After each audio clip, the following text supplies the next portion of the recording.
Welcome, everyone, to another exciting edition of MUN, Ministry Update Network. Today's top stories: how's the family, what's going on in ministry, and what you could be praying for. But before we get there, we need to check in on the weather. Frank? Thanks, Matthew. It's sunny. Back to you. Thanks for the update, Frank. Very detailed and quick. Now, on to our first story. How's the family? I thought we had a graphic for this? No. The family's doing well. Piper is now 3, and she loves to go to parks, dance, sing, and play make-believe. She's got one of the best imaginations that I know. We also might suspect that she is an introvert, because most times, when she's playing by herself and Dad wants to play along with her, she tells Dad to go away. Felicity is an explorer. She loves to run around and jump and climb on things, and she is very opposite of her sister, who tends to be more cautious. Felicity also loves to snuggle on the couch, and while she doesn't have actual words yet, she definitely knows what she wants and will let you know about it. They both play very well together, and Piper has definitely taken on the big sister role. She is very, very sweet with her sister. She is starting to learn that it takes a lot of patience and understanding when playing with an 18-month-old. I love being their parent. Speaking of being a parent, my favorite thing about being a parent is watching them learn and understand new things. They get so excited for the first time they learned something, and they just want to show you over and over and over again. And it's great to see. I miss being that excited about things. Now, as I say all of these wonderful things about my girls, they are toddlers, and they definitely have their moments. I just choose to focus on the positives. And as for me, I'm doing okay. Not the best, not the worst. Over the past couple years, I've been struggling with depression. I would have moments of extreme sadness and loneliness, and I couldn't figure out why. And as someone who's usually very hopeful, and someone who is usually full of joy and looks at the positive at every situation, it's been very hard for me mentally. I started believing these lies that I wasn't needed, and that I was alone, and that I just shouldn't be doing ministry anymore. And it's been taking a toll on me mentally and physically. But with the help of my wife and others, I've started believing truths again. Because in reality, because of Jesus, I am worthy, I am not alone, and I am needed. But it's been a journey. It's taken time to get to this place where I need to remind myself of those things daily, and it's just taken time. I've also learned that exercise and having a creative outlet helps me mentally and keeps me more mentally healthy. And being a parent of 2 small children, it's tough. You don't get much time for yourself. You really have to sacrifice a lot in order to help them grow as individuals and make sure they're learning the right things and all of that. So it's just been tough. But the Lord is making me new every day, and I just keep reminding me of His truths. Also, being an extrovert in the pandemic just sucks. It's the worst. Can't hang out with many people. Anyways, if you want to talk to me or hang out sometime, like on a video call or whatever, just or in person if you're here on Okinawa, just let me know. Anyways, now on to my wife. My lovely, great, awesome wife, Sarah. Take it away, Sarah. Thanks for that, Matthew. It's his wonderful wife, Sarah, holding down the home front.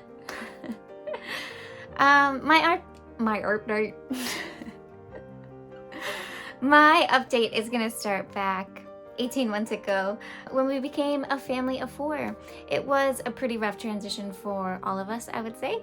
And I had postpartum depression with Felicity and wasn't quite recognizing it at first, and also didn't admit it at first.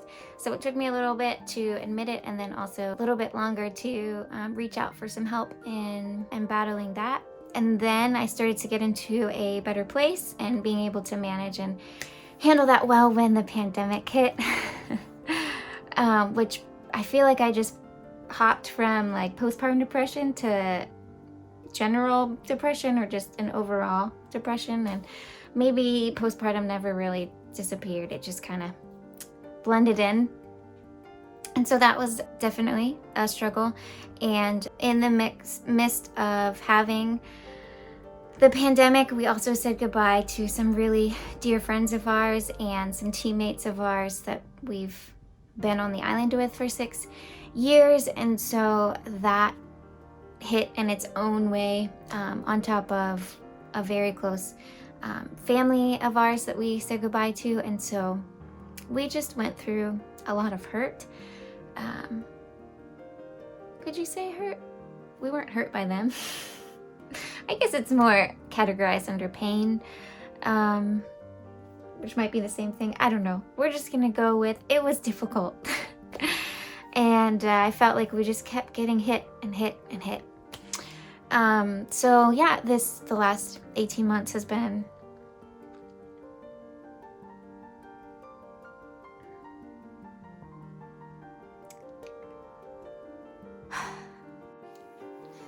So the last 18 months have been a bit of a struggle for us as a family. I feel like most of the world as well. And we've been living more so out of our stressors than living out of a place of growth or health or anything. And so that piece has had its weary moments and its tiring moments on us. I would say that there has been highlights that have come out of the last 18 months. There has been moments of joy, and it hasn't all been doom and gloom. I wanted to take some time and just share a little bit about that as well. I have been going to counseling / therapy, and we're still pursuing like living healthy, mentally, emotionally, spiritually. And so while things might be a little bit of a struggle, a bit of a struggle, we are still pursuing health and want to live the best life that we can live. So I feel like that is just something to be celebrated and something to acknowledge, because it's not easy to choose joy or to choose health when you're going through hard times. Another really fun thing that has come out of this last year and a half for me has been joining the planning community on social media. To some people who aren't into planning, it might sound weird. Even to people who are planners, it might sound weird, but it's been fun because I kind of feel like I found my people. And I just share my planning process. I share how I use it for mental health and setting goals and what that looks like. And it's been super fun. I never thought that I would make friends by through my planner, and I've really enjoyed it, and just had some really cool opportunities come from that. And we've had a lot of family time, which has been so good for my heart, to just hang out as a family and to go on walks and just enjoy the girls while they're little. So that's also been good. And while it might seem weird to say that going through a dark season has been a highlight, it's like, what? That's an oxymoron. But I think it's been good for us in that it's been refining for us, and has been helping us grow and to pull us deeper into growth and to rely more on Christ than to rely on ourselves or on people. And so I would say, while it has sucked, a whole lot of suckiness, it has definitely been a good thing for us to experience and to go through, so that we can rely more on Christ instead of relying on ourselves. I'll just end by saying that I am very hopeful, thinking of this coming year and what's going to be on the other side of it, and going to counseling and therapy and just pursuing emotional, mental, and spiritual health. It's really hard stuff that I'm going through, and hard things that I'm working out, but the other side's going to be really pretty, really beautiful, and I'm just excited about it and tears of joy.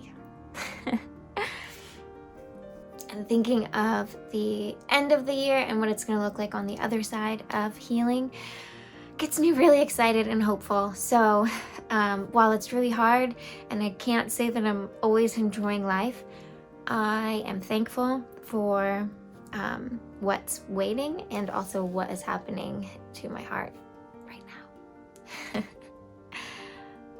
Thank you, Sarah. We greatly appreciate you sharing. Now, on to our second story for today. What's going on in ministry? At the chapel, we are still leading and assisting the children's church for both services, the Grace Hill service as well as the gospel service. And I've enjoyed it greatly. I've enjoyed getting to know the new parents that have come in, and I've been sad to say goodbye to many of the families that have been here for the past couple years. And while we're doing children's ministry and children's church, it is still not the same. We're still under restrictions, and we have to be 6 feet apart as well as wearing masks. And I gotta tell you, it's getting a little tiresome to be social distanced and masks wearing all the time. But it is how things have to be, and we're making the best of it.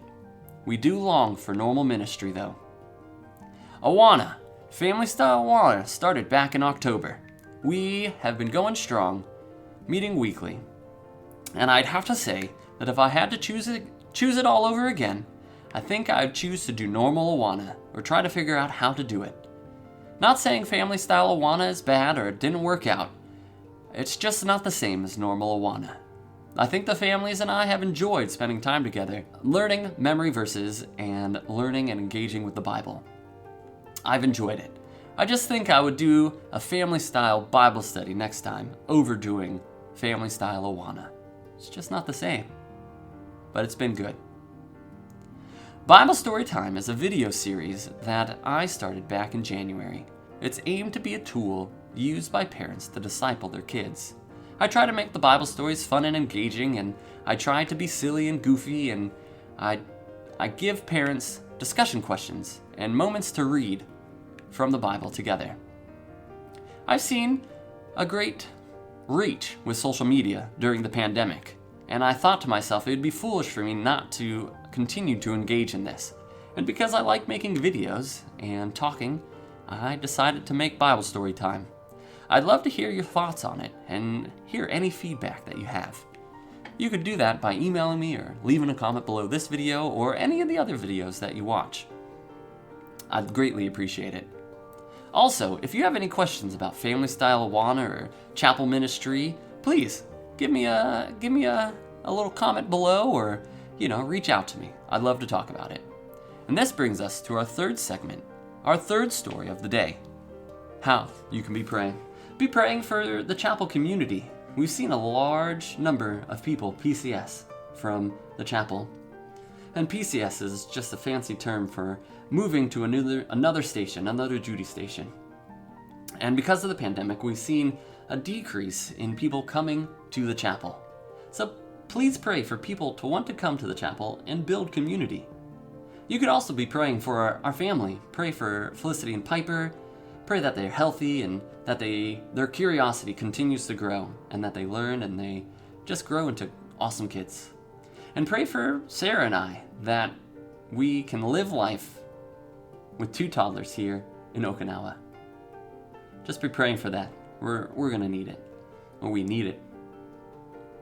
And as always, we just love you and thank you for being partners in ministry with us. We couldn't do it without you. We love you and we miss you and can't wait to hear from you. Until next time, see you later.